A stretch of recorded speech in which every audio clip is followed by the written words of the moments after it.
Amén. Que Dios bendiga esta oración y que toda la gloria sea para el Señor, ¿cierto? Que es el Señor el que nos da la inteligencia y nos da la sabiduría y nos pone el conocimiento para poder entregarlo también, ¿cierto? Yo también he aprendido muchas cosas con este estudio, así que me siento muy bendecido también de poder hacer esto para el Señor. Bien, Amén. vamos a seguir avanzando. Estamos en los Hechos de los Apóstoles, ¿cierto? Eh, Vamos a leer el versículo 12 del capítulo 23. Capítulo 23 de los Hechos de los Apóstoles. Vamos a seguir avanzando en el versículo 12. ¿Ya? Los Hechos de los Apóstoles 23, versículo 12. Dice así: complot contra Pablo, dice el título de la Reina Valera. Venido el día, algunos de los judíos tramaron un complot y se juramentaron bajo maldición, diciendo que no comerían ni beberían hasta que hubiesen dado muerte a Pablo. Eran más de 40 los que habían hecho esta conspiración, los cuales fueron a los principales sacerdotes y a los ancianos y dijeron: nosotros nos hemos juramentado bajo maldición a no gustar nada hasta que hayamos dado muerte a Pablo. Ahora pues, vosotros con el concilio requerid al tribuno que le traiga mañana ante vosotros, como que queréis indagar alguna cosa más cierta acerca de él, y nosotros estaremos listos para matarle antes que llegue. Lleguemos hasta ahí para explicar esta parte primero.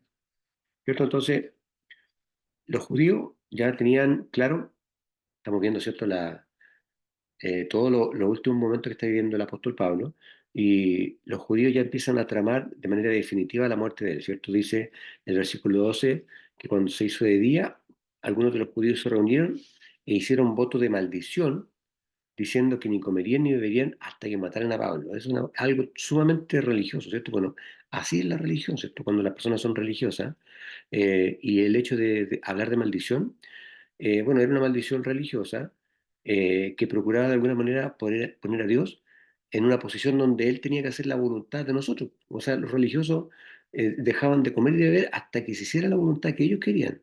Trataban de alguna manera de presionar a Dios para que se hiciera la voluntad de ellos. Mira qué cosa más sin sentido, porque Dios es soberano y Él hace lo que Él quiere, no lo que nosotros queramos, ¿cierto? Pero así es la religión. Y el 13 decía que eran más de 40 los que se juramentaron este complot, ¿cierto?, de matar a Pablo. El 14 decía que estos fueron a los principales sacerdotes y a los ancianos y dijeron: a nosotros hemos hecho voto de maldición, que hemos de no gustar nada hasta que hayamos muerto a Pablo, ¿cierto? Eh, de alguna forma estaban tratando de hacer oficial los esfuerzos que ellos hacían por matar al apóstol Pablo. Y el 15 decía: ahora pues vosotros con el concilio pedirle al comandante que lo presente mañana ante vosotros, como que queréis entender de él alguna cosa más cierta, y nosotros estaremos preparados para matarle antes que llegue, ¿cierto? Eh, Después decía, sigamos avanzando, el 16, vamos a avanzar desde el 16 hasta el 22, del 16 hasta el 22, ¿cierto? Dice el 16: mas el hijo de la hermana de Pablo, oyendo hablar de esta celada, fue y entró en la fortaleza y dio aviso a Pablo. Pablo, llamando a uno de los centuriones, dijo: llevad a este hombre ante el tribuno, porque tiene cierto aviso que darle. Él entonces, tomándole, le llevó al tribuno y dijo: el preso Pablo me llamó y me rogó que trajese ante ti a este joven, que tiene algo que hablarte. El tribuno, tomándole de la mano y retirándose aparte, le preguntó: ¿qué es lo que tienes que decirme? Él le dijo: los judíos han convenido en rogarte que mañana lleves a Pablo ante el concilio, como que van a inquirir alguna cosa más cierta acerca de él. Pero tú no les creas, porque más de 40 hombres de ellos le echarán, los cuales se han juramentado bajo maldición a no comer ni beber hasta que le hayan dado muerte. Y ahora están listos para esperando su promesa. Entonces el tribuno despidió al joven, mandándole que a nadie dijese que le había dado aviso de esto, ¿cierto? Entonces, eh, aquí ya el complot para matar a Pablo queda al descubierto, ¿cierto? Dice que el hijo de la hermana de Pablo, habiendo escuchado esto que se había tramado contra Pablo, eh, fue y, y entró en la fortaleza y dio aviso a Pablo, ¿cierto? Eh, Aquí se presenta de alguna manera un sobrino de Pablo, eh, Y en definitiva, lo único que sabemos acerca de la familia de él, por cierto, que este hijo de una hermana de él fue el que dio aviso de este complot que había, pero la Biblia no habla de ningún otro familiar de Pablo. Eh, Después decía el 17 que Pablo, llamando a uno de los centuriones, lle- lleva a este joven al comandante porque tiene cierto aviso que darle. Él, ¿cierto? Se refiere al centurión, tomándole al sobrino Pablo, lo llevó al comandante, ¿cierto? Y le dijo, el preso Pablo, llevándome, me rogó que trajese a ti a este joven, pues tiene algo que decirte, ¿cierto? Y el 19 decía que el comandante, tomándole de la mano y retirando la parte, le preguntó, ¿qué es lo que tiene que decirle? ¿Ya? El 20 decía, y le dijo, los judíos se han puesto de acuerdo en rogarte que mañana saques a Pablo al concilio, como de adquirir, como que han de inquirir de él alguna cosa más cierta. Pero tú no les creas, porque más de 40 hombres de ellos los acechan y los cuales han hecho voto bajo maldición de no comer ni beber hasta que lo maten y ahora están preparados esperando la autorización de parte tuya, ¿cierto? Eh, y el 22 decía, entonces el comandante despidió al joven mandándole que a nadie dijese que había dado aviso de esto, ¿cierto? Eh, bien, sigamos avanzando. Esta parte está muy clara, en realidad no requiere ninguna explicación mayor. Eh, el 23, a ver,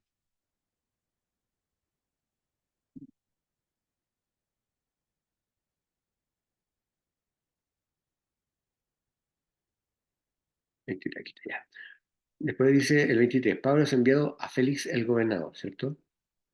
Y llamando a dos centuriones mandó que preparasen para la hora tercera de la noche 200 soldados, 70 jinetes y 200 lanceros para que fuesen hasta Cesarea y que preparasen cabalgaduras en que poniendo a Pablo le llevasen a salvo a Félix el gobernador y escribió una carta en estos términos. Claudio Licias al excelentísimo gobernador Félix Salud. A este hombre aprendido por los judíos y que iban ellos a matar, lo libero yo acudiendo con la tropa habiendo sabido que era ciudadano romano. Y queriendo saber la causa por qué le acusaban, le llevé al concilio de ellos. Y allí que lo acusaban por cuestiones de la ley de ellos, pero que ningún delito tenía digno de muerte o de prisión. Pero al ser avisado de las acechanzas que los judíos habían tenido contra este hombre, al punto le he enviado a ti, intimando también a los acusadores que tratan delante de ti lo que tengan contra él, pásalo bien. Y los soldados, tomando a Pablo, como se les ordenó, le llevaron de noche a Antípatris. Y al día siguiente, dejando a los jinetes que fuesen con él, volvieron a la fortaleza. Cuando aquellos llegaron a Cesarea y dieron la carta al gobernador, presentaron también a Pablo delante de él.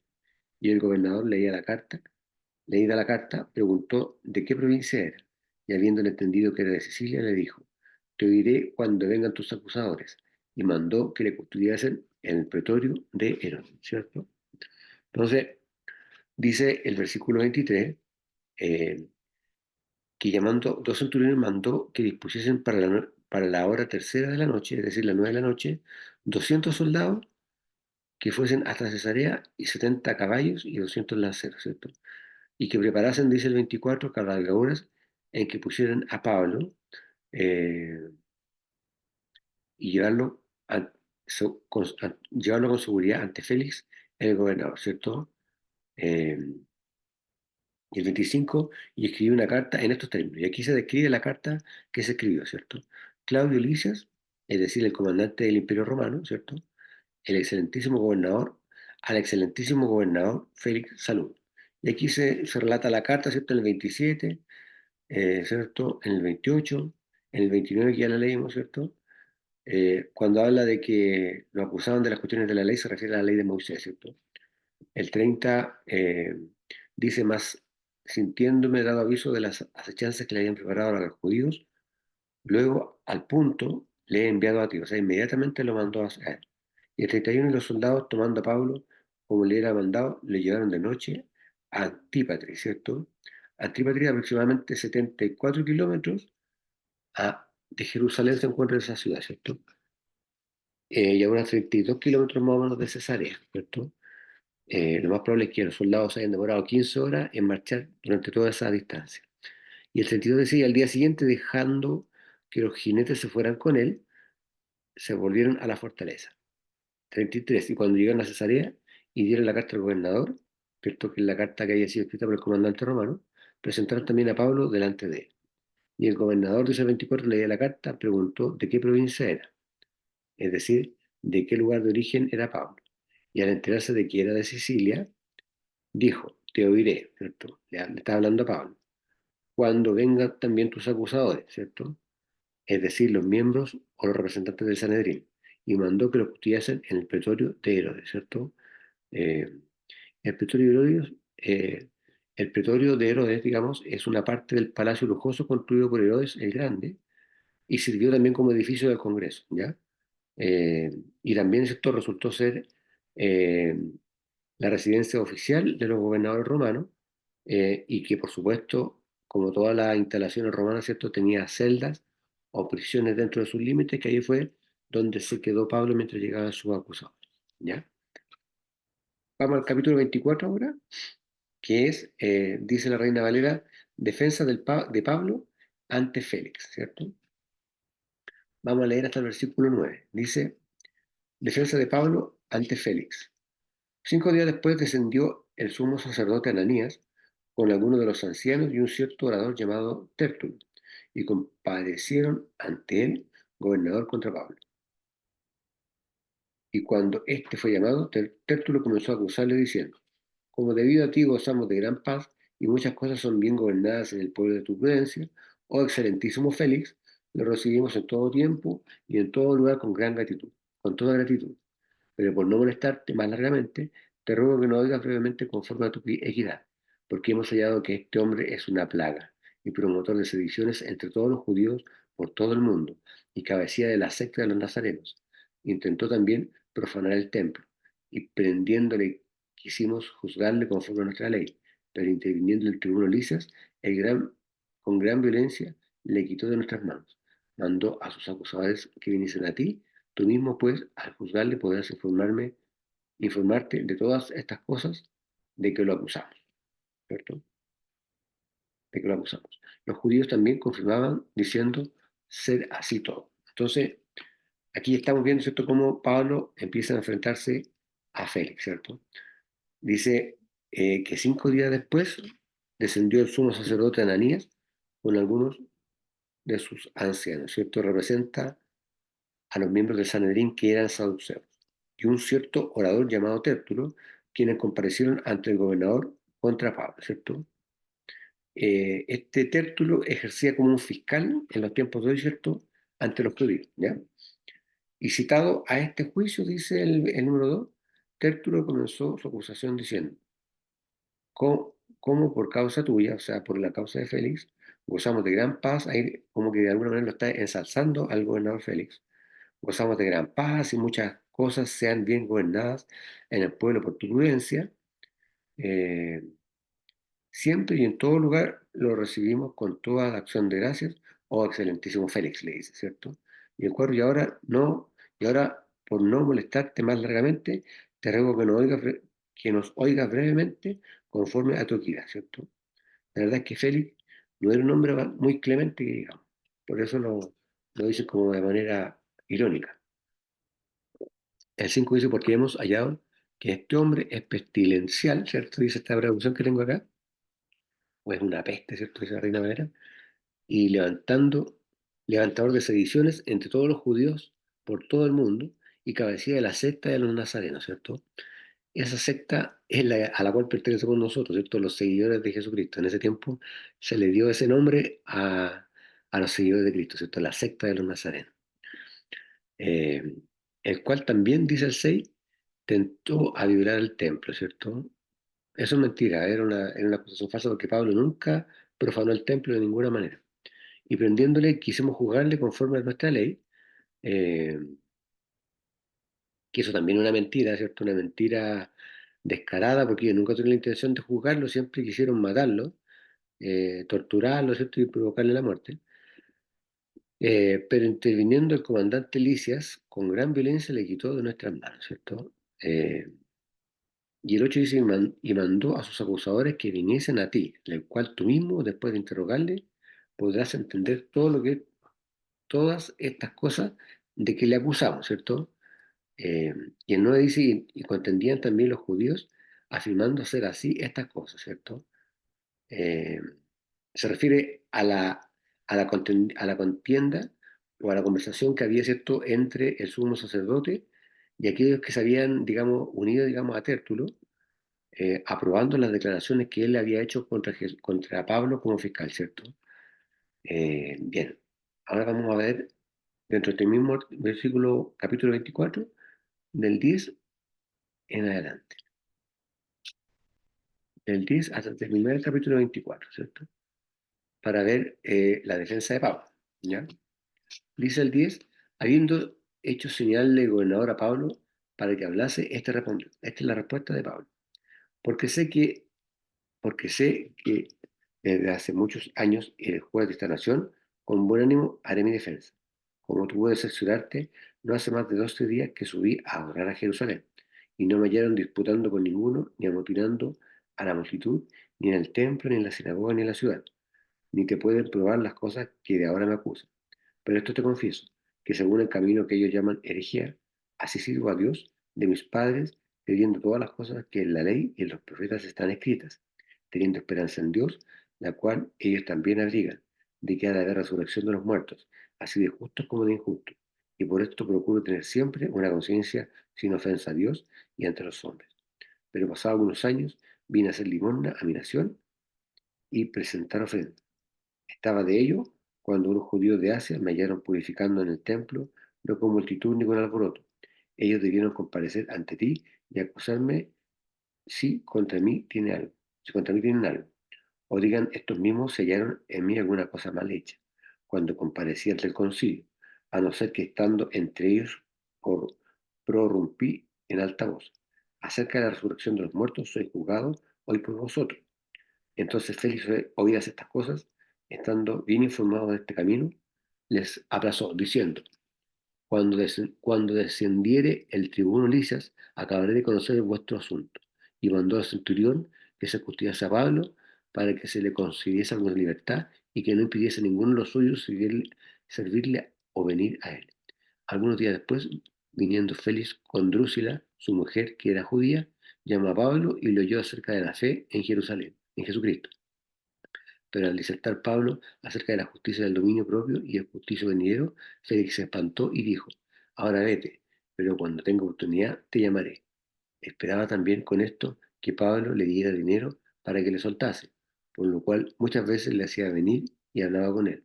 Pero al cabo de 2 años recibió Félix por sucesor a Poncio Festo y queriendo Félix congraciarse con los judíos, dejó preso a Pablo. ¿Ya?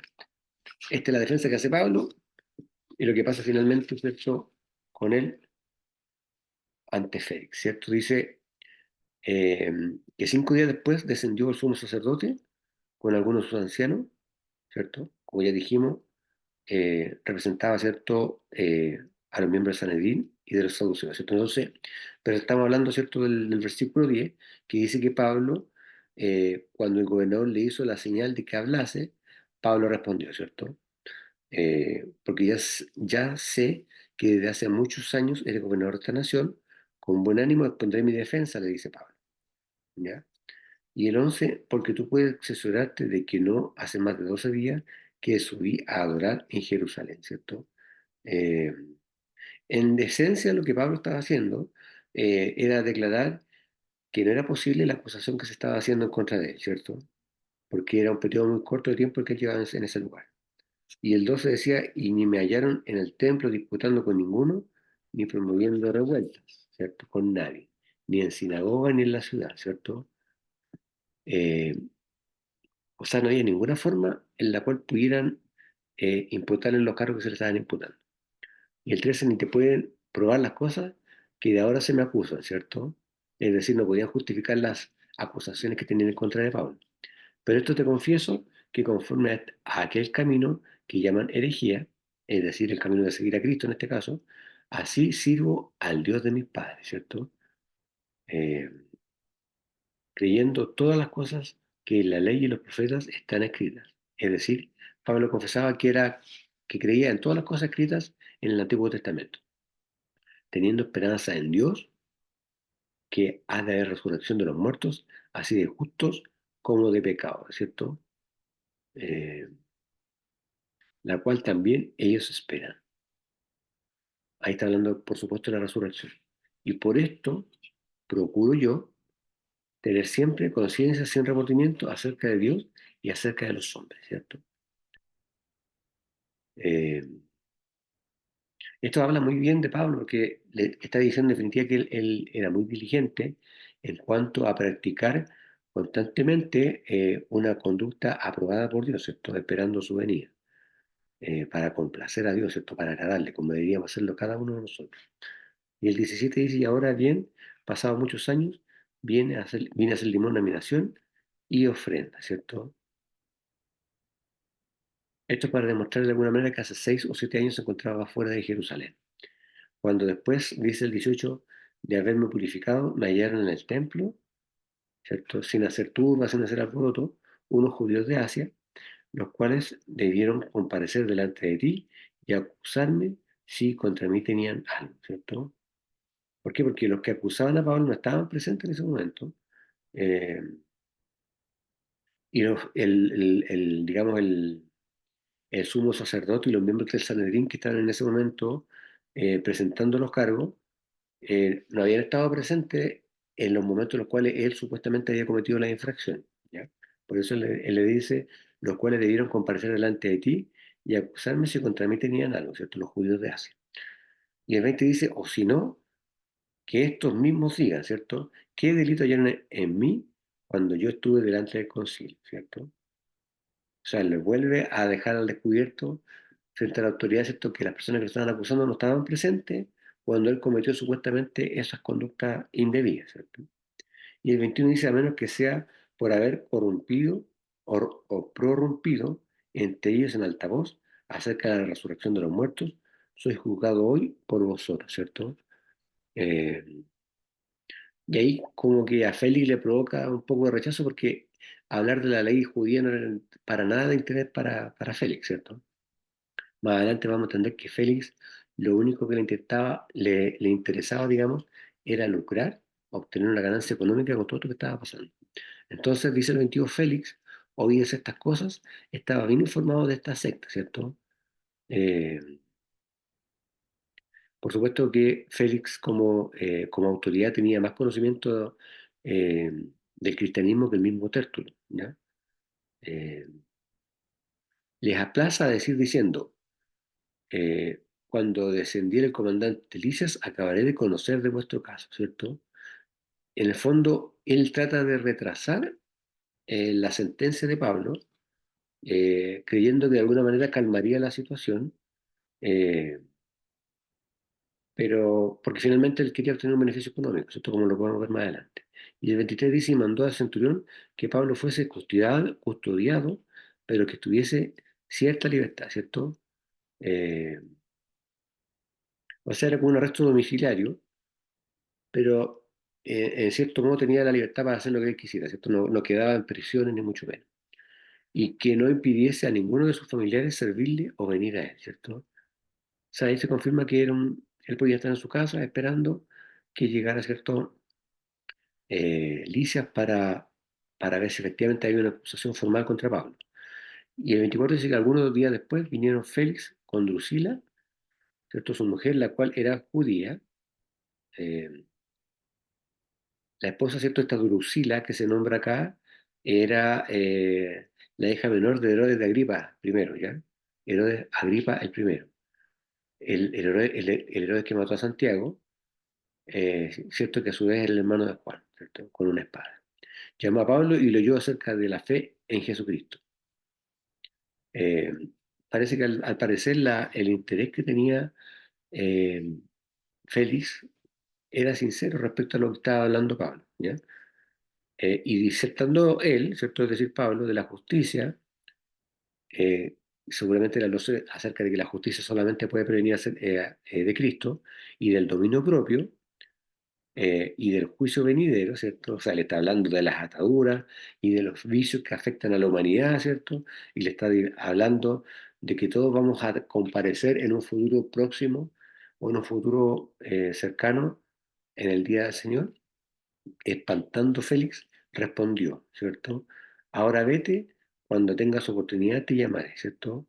Eh, esta actitud de Félix, de alguna manera, representa, ¿cierto?, la excusa que tienen muchos pecadores cuando están bajo convicción, pero se rehúsan a rendirse ante Cristo, ¿cierto?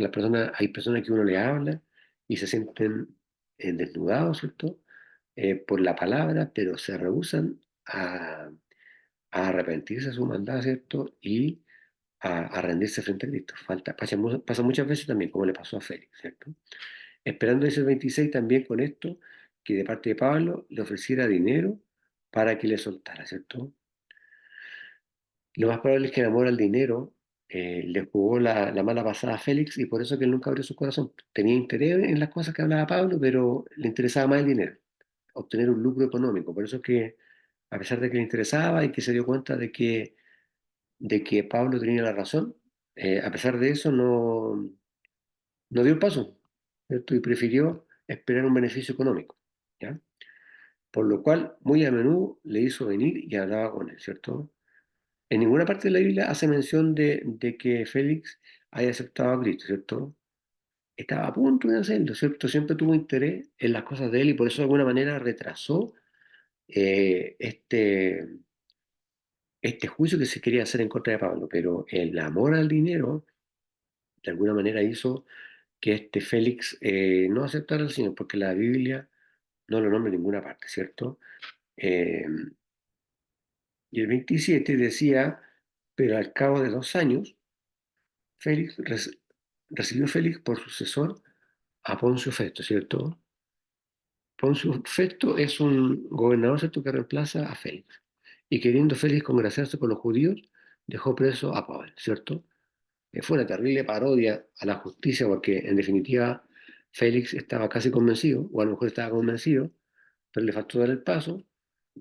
Y más aún, ¿cierto? La guinda de la torta fue que decide dejar a Pablo preso, ¿cierto? No obstante que él estaba de acuerdo con lo que decía Pablo, estaba muy interesado en lo que él decía, estuvo a punto de dar el paso, pero no lo hace por amor al dinero, y peor aún, después lo deja preso para congraciarse con los judíos, ¿cierto? Bien, está muy interesante lo que le ha pasado a Pablo hasta ahora, la verdad es que toda esta información es nueva para mí, han aparecido muchos personajes bíblicos que yo no conocía también, así que me siento muy bendecido de estudiar su palabra. Y espero que para ustedes, hermanos, también haya sido de bendición y de edificación. Vamos a quedar hasta acá entonces, y la próxima semana, con la ayuda del Señor, vamos a seguir con el capítulo 25, que nos habla acerca de Pablo apelando ante el César. Amén. Le pido a mi hermano Esteban que nos despida con una oración. Amén. Amén. Amén. Padre Celestial, te quiero dar gracias, Señor, por este día hermoso que nos diste, Señor. Gracias por traer a nuestra casa, llegar sanos y salvos, Señor, por cuidar nuestro hogar, nuestra familia, Señor. Gracias, Señor, por este momento, Señor, de la palabra, Señor, que hemos estudiado, Señor. Gracias, Señor, por darnos el tiempo, por darnos la convicción, Señor, de estar aquí, Señor Padre Celestial. Te pedimos, Señor, que nos proteja y nos cuide, Señor, en estos días, Señor, antes que nos juntemos el día domingo, Señor. Tú provees, Señor, todos los tiempos, Señor Padre Celestial. Cuídanos, Señor, nuestro ir y venir, Señor. A los niños al colegio, Señor, a la Universidad de Gonzalo, Señor, nuestros quehaceres diarios, Señor Padre Celestial. Y sobre todo, brindándonos salud y amor, Padre Celestial. Protégenos en todo momento, Señor. Y que todo lo que hagamos, Señor, que sea gracias a tu voluntad, Señor. Aumenta nuestra fe, Señor, que nunca sea parte de nosotros, Señor Padre Celestial, y úngenos en todo momento, Señor Padre Celestial. Aléjalos del mal, Señor, que tu palabra, Señor, toque nuestra boca, Señor, que tu palabra, Señor, llevemos un mensaje donde vayamos, Señor Padre Celestial. Danos la gracia, danos la compañía, Señor, y sobre todo la seguridad en todo momento. No los dejes caer en tentación y líbranos de todo mal, Padre Celestial. En el nombre del Padre, del Hijo y del Espíritu Santo. Amén. Amén.